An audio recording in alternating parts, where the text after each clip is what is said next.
Loren, talk to me about your involvement with the Jewish community here in Dallas and your wife Andrea's involvement. My involvement started many, many years ago when we first moved to Dallas. My father-in-law, known as Willie Waldman, was very popular, got a great sense of humor, and he was immersed in the Jewish community, primarily the Federation. And Andrea and I both came to Dallas and said, you know, that's great that Dad does that, but, you know, we can't be that immersed. We need to have our own lives, etc. So that lasted for about 3 months. I think that a call came for one of the two of us to do something, and so we started. I remember my father being very supportive of the Federation. He was a solo practicing lawyer. He put 5 kids through college. How he did it, I don't know. He did not have a substantial income, but he was able to give of his means to things like the Federation, Jewish war veterans, things like that, and was very, very proud of it. And he instilled in me that feeling. And my wife Andrea comes from a similar background, so it's ironic that our backgrounds religiously and familial were very similar. So we both thought kind of the same. So while we were in Washington, we were given to the Federation. We didn't have wherewithal to really be of a big consequence, but it was something important to us. So that was there from the beginning. So I guess when we came to Dallas, that was, even though we didn't really strive for that at the outset because we were trying to establish ourselves here, and told the family, oh, that's nice what Dad, my father-in-law, did, but you don't expect us to follow in that path. And then of course we did that in spades, if you will. Right. So it was part of the upbringing, I think, and it was just part of our DNA, I think, to feel that that was expected and to feel that it was important to do. So some of the other proud moments of, we have, as I mentioned, 6 grandchildren. 2 of our children are married. Jeffrey and Gregory are married. Michael is not, but Jeffrey and Gregory each have 3 children.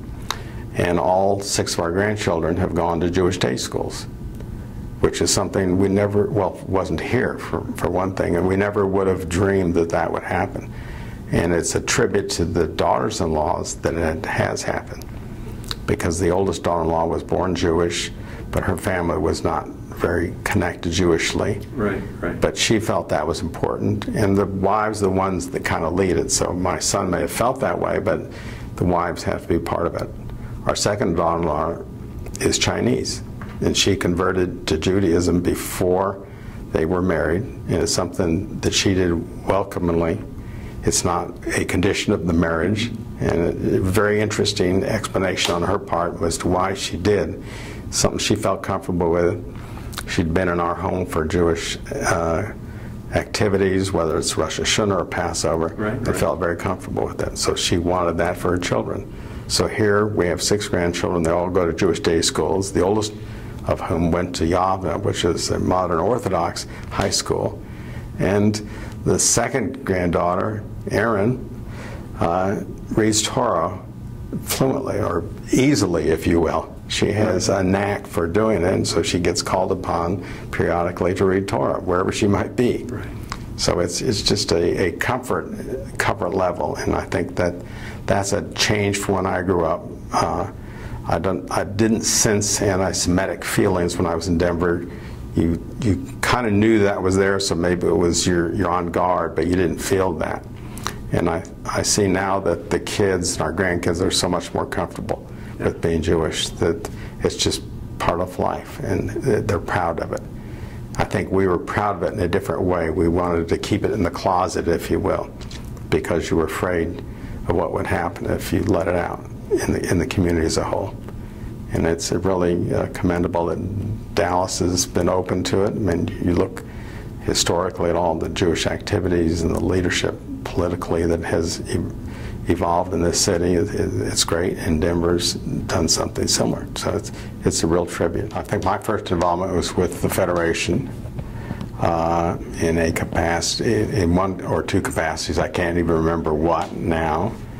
But over the years I stayed connected with the Federation and was on the board for many, many years. I was involved with P&A, the planning and allocations. I chaired the P&A committee, if you will, of the Federation for several years.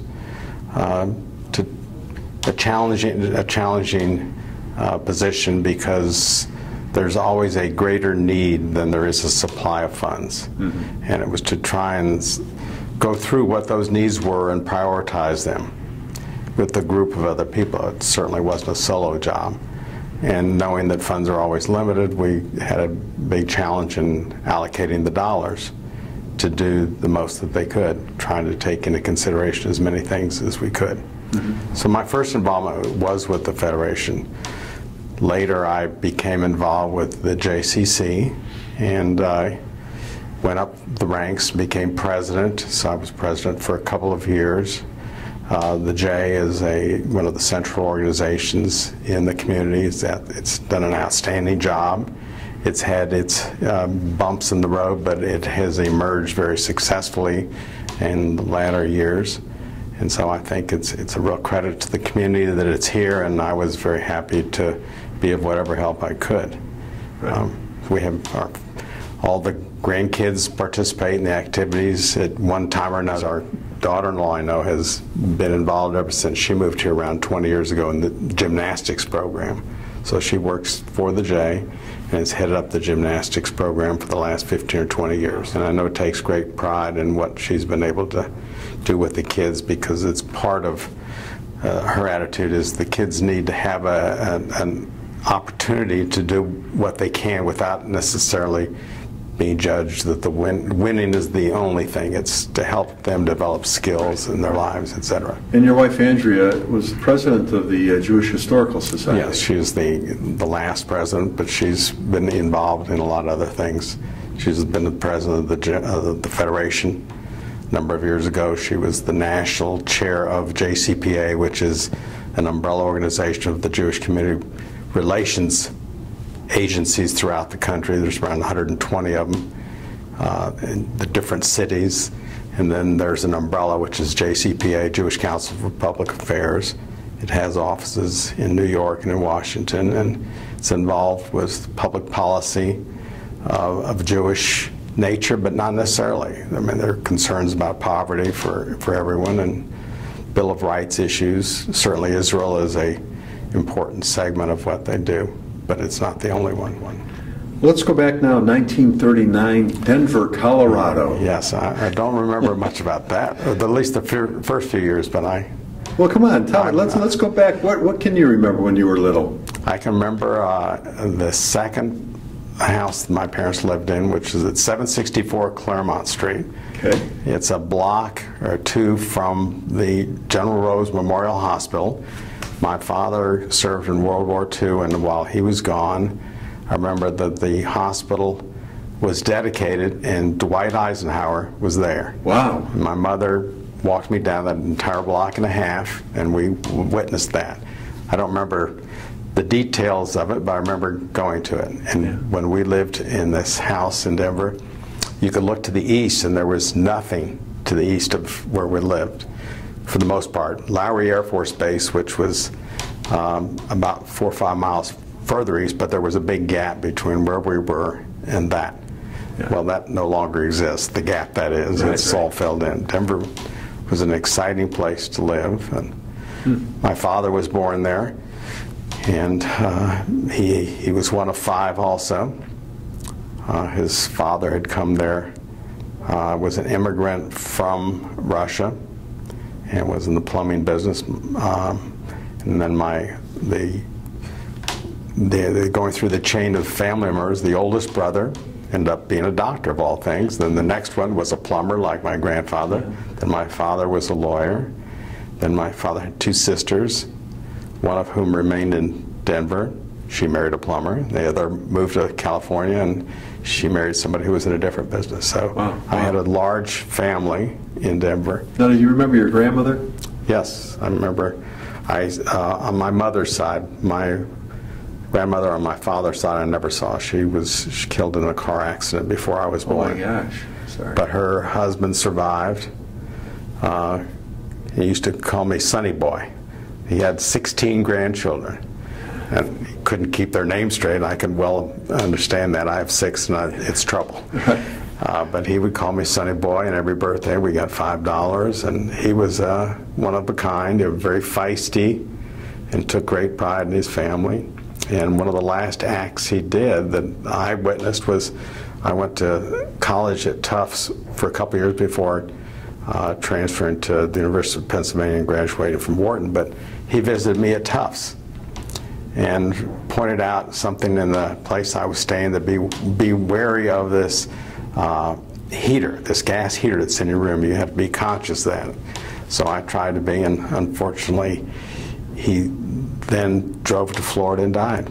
Oh, boy. And so I had good memories of him. My mother's parents lived in California, so I saw them periodically, but not as regular as my father's father. Right. And I had great memories of them. They were retired by the time I can remember them, but right. My grandfather on that side, it was rather unique. He came to this country from Lithuania. Mm-hmm. And of all things, he graduated from Case Western, it's Case Western Reserve now, but he was a petroleum engineer. So can you imagine a Jewish petroleum engineer? And he lived throughout the country. I know my mother lived in Electra, Texas when she was 6 years old, and we drive to Denver periodically.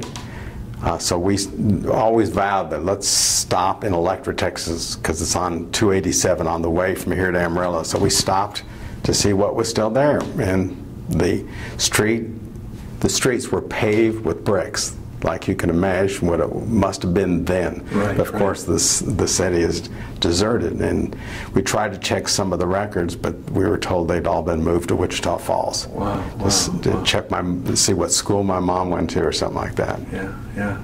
Now, did your dad have any stories for you from World War II?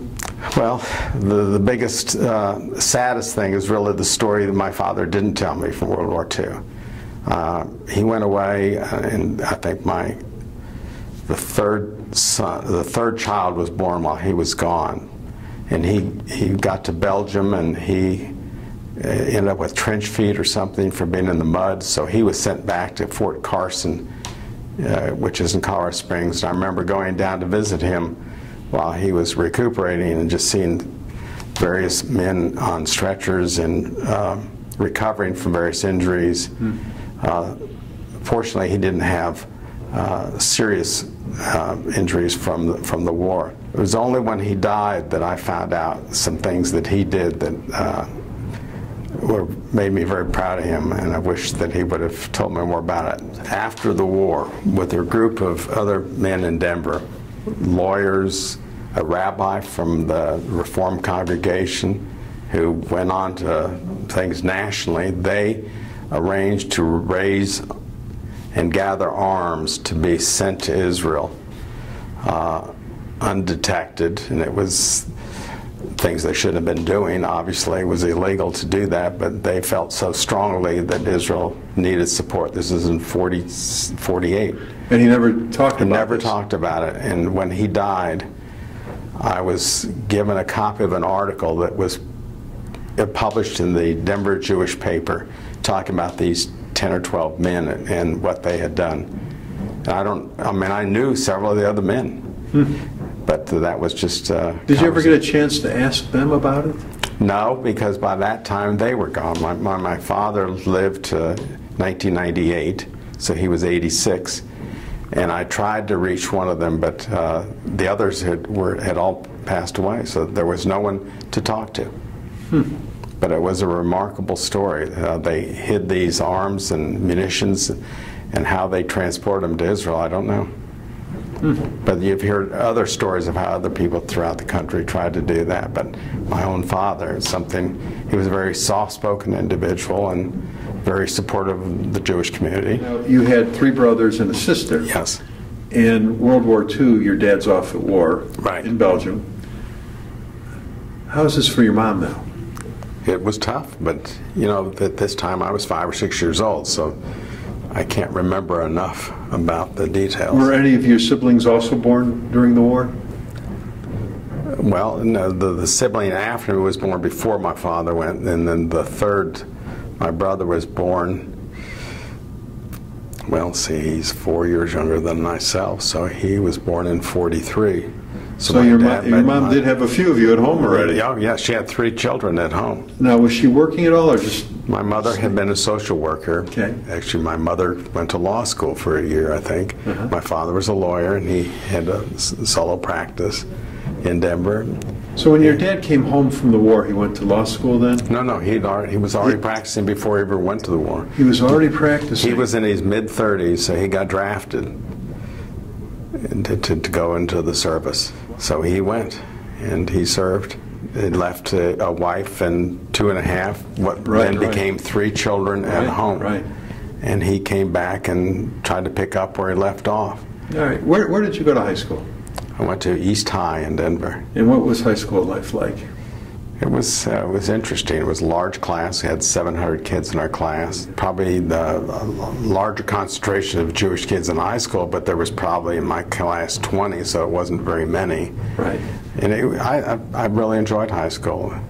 Is that when you started thinking about becoming an attorney? No, I think I must have been on automatic pilot or something. My father was a lawyer. I didn't have to think a lot about what I wanted to do later in life. You remember your first car? Yes, I got a Pontiac. It was a brown-colored Pontiac, a used Pontiac that we bought from some other family that we knew. It was a convertible. Oh, wow. Yeah, it was exciting. Yeah, yeah. What year is this? Oh, gosh. So I was 16 in 1955. And how much did you pay for that car? I think $600. Times have changed. Times have really changed. Yeah, yeah. Well, after high school now, what's in it for you? I went to Tufts University for 2 years, and then I transferred to the University of Pennsylvania and went to the Wharton School and ended up with a major in accounting, and met my wife on a blind date in Denver where we had a mutual friend that introduced us. So was that love at first sight on this blind date? It seems to have been, looking back. We saw each other 3 times, and then we maintained a long-distance courtship. She was going to SMU, and I was going to school in Philadelphia at Penn. We saw each other 3 or 4 more times and got married. Got married in August of the following year. Right after each of us had graduated college, and I went to law school in Denver, and we had the traditional team of husband in law school and wife teaching. She was an English teacher in junior high. And where is she originally from? My wife is from Dallas. From Dallas. Yes, so she's okay. Part of the Waldman family, a large family in Dallas. Okay, so she's moved to Denver. She moved to Denver. She was excited about moving to Denver. Law school was a great opportunity. We welcomed our first child, our son. Right. And I was taking finals and studying in the bathroom because his brisk and festivities were going on. I still had to study. So I managed to do that. And of course, I had family in Denver, and so did she. Turns out her uncle was my high school principal. Wow. Right. Which when I went to pick her up, I think on our first or second date, I knock on the door and this gentleman opens, and it's Mr. Waldman. You know, what are you doing here? Yeah. So my relationship with him changed. It used to be Mr. Waldman, sir, and it then became Uncle Sam.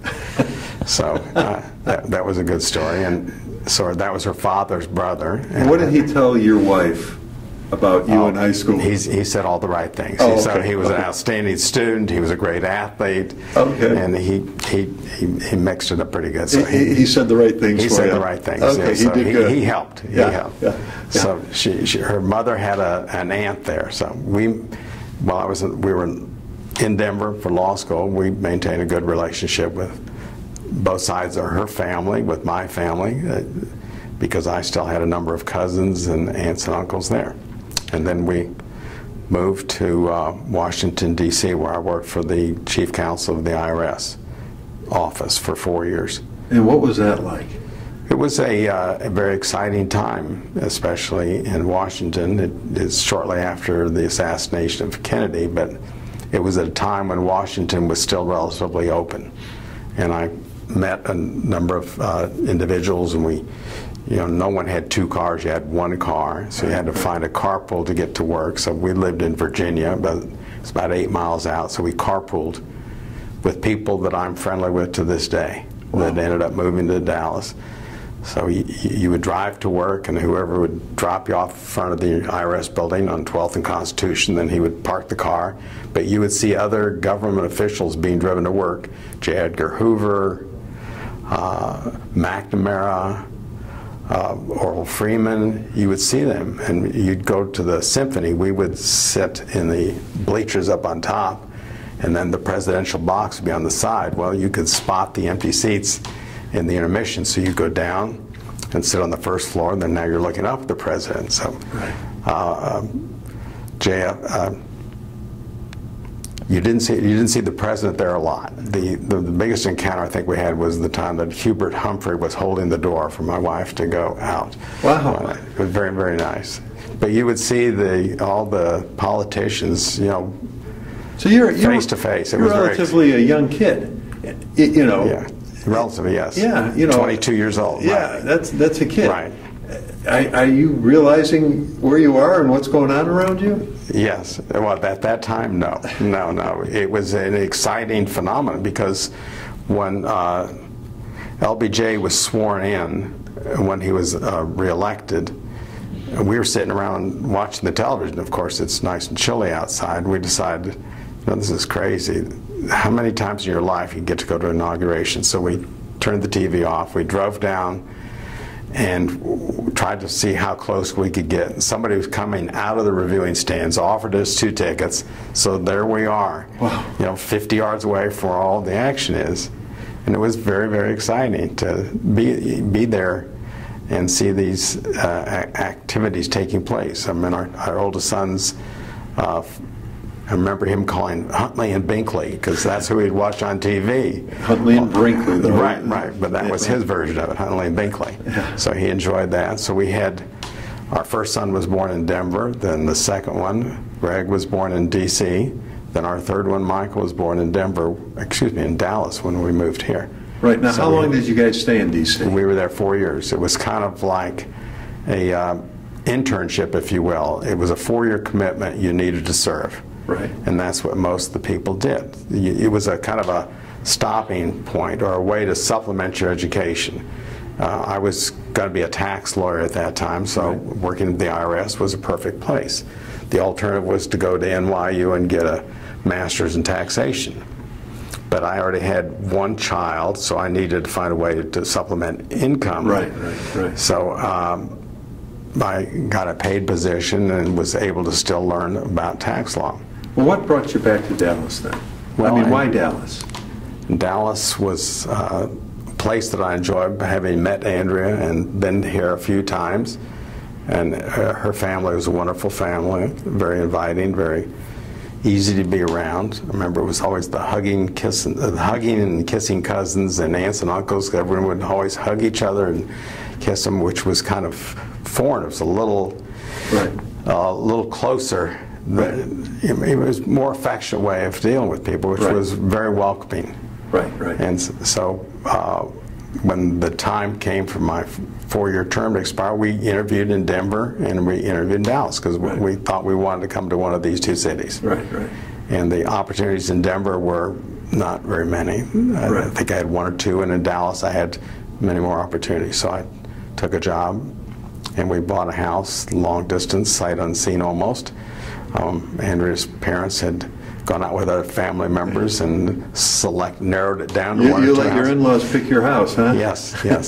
Unfortunately, they didn't also have to pay for it, but that was fine. They did a good job, and so we lived in that house for 11 years. And then we decided to build a house and have lived in our second house ever since. Mm-hmm. And what type of law were you in?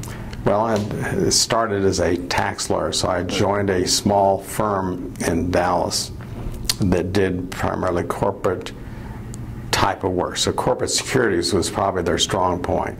Initial public offerings, et cetera. This was in '68 when I first joined them, so the stock market was very good at that point in time, and so that's the nature of the practice. So I was the tax lawyer. So I was brought in to help in that area, which immediately I think I was needed more to help on the security side, because that's where the work was. So I remember one of the lawyers in the firm with a client, he had arranged to go to New York to stay with the client in New York for 6 or 8 months, so I filled one of the voids that was there. So I'm traveling around from city to city trying to help draft these registration statements that were submitted to the SEC, and trying to do what tax law I could. So that job lasted for a couple of years. Unfortunately, the firm didn't last. The stock market that had been so good turned bad, and so then I kind of wandered for a couple of years in a practice here or there, and I ended up practicing with myself and another lawyer too, and moved out of downtown, moved over north of Presbyterian Hospital, and practiced there until 1990. Primarily doing, I would say, I was viewed as a transactional lawyer. That's somebody who doesn't do litigation, who doesn't know where the courthouse is, and probably doesn't want to know where it is. It's drafting documents of one kind or another, setting up businesses, corporations, partnerships, financings for real estate, contracts to buy, sell real estate, notes and deeds of trust, and that type of paperwork. I maintained that practice until I got wooed or lured to come back downtown with a firm that was trying to be a boutique firm to do a lot of different kinds of things, and they did primarily bankruptcy work in the past and wanted to branch out and do transactional work as well as litigation. So I was viewed as the person who could bring in some transactional type business, which worked for several years, and unfortunately that firm didn't survive as it was, and I then went to work as an in-house lawyer with some orthopedic surgeons in this has been 1994, I believe. And then that was an interesting opportunity. The 2 doctors who were entrepreneurs and needed a lot of assistance take care of their business and activities. So I did that, and also maintain a client base because that was the rationale was that they needed somebody who had some experience. So I had experience, but to help compensate me, they allowed me to maintain my practice. So it was kind of a 50-50 arrangement. Right. I worked half-time for them and half-time for yourself. Right. Yeah. So that worked great. So one of the doctors became disabled and had to leave full-time medical because he was a surgeon. His abilities to operate were diminished. Right. So he did other things for a couple years in medical consulting, and I officed with him, and then migrated back to a solo practice again by myself. That was for about 2 or 3 years, and then I had an epiphany in my life. There was a gentleman down the hall who had written a book about taking charge of your life. It wasn't such a wonderful book. It was the idea that you were in your life to do things, and the only person who could change those things was you. Right. I had done some investing with a fella who was in the used car business. He needed funds to maintain his business. So through him, I met 2 other gentlemen, and they over a couple of year period, it evolved where I joined forces with them and went into business, because my practice, I was in my middle 60s by then, and the ability to generate new clients was harder, and plus the fact that as a lawyer, my father basically worked till the time he was no longer able to, in his mid-80s, and I had vowed I wasn't going to do that because there was no retirement base, if you will, because once you stop working, the income stopped. Right. So I didn't have a retirement base. So having had exposure to the car business, I saw that what they did, they maintained, they financed the vehicles themselves, so they held a bunch of notes receivable. So that a relationship emerged and evolved so that I joined forces with the father and the son, and the gentleman who I was helping finance, who had an operation in McKinney,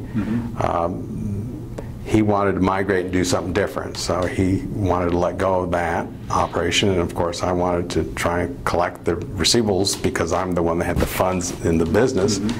And he introduced me to the father-son, and they helped collect those notes, and after a period of time said, you know, this relationship, this opportunity up here, this is a great opportunity. So I was thinking of getting out, so they encouraged me to stay in. So we took over that operation McKinney. Then after about a year, I was still practicing law, but I was working with them on the side on that, and they said, we would like a full partner, and I guess their classic joke was that you would be a welcome fit to us because the only thing lower on a totem pole than a used car dealer is a lawyer. So we joke about that. So I was involved with them for 7 years. They had a lot in Dallas over on Northwest Highway and Garland Road. Were gentlemen who I'd never known before, but were very honorable and very easy to work with. So it was a less stressful environment. Right. And it was a way to build up my retirement, if you will. Right. So after 7 years, I had thought about and discussed with them that we need an exit strategy for me and for each of you as to what you do with this business at some point in time when you don't want to continue it. So that conversation led to a buyout taking place in December of last year, where the son bought the father and myself, and the father stayed there, and I have left, and I'm in what they call retirement mode. So I'm now trying to figure out what to do with the rest of my life. Well, in your lifetime, you've lived through so many momentous occasions. You're a young child, you know, during World War II, President Kennedy assassination. Something good, the moon landing in '69 the first time. Right. And of course the tragedy of 9/11. On the national scene, is there something that really stood out in your lifetime that you took notice of?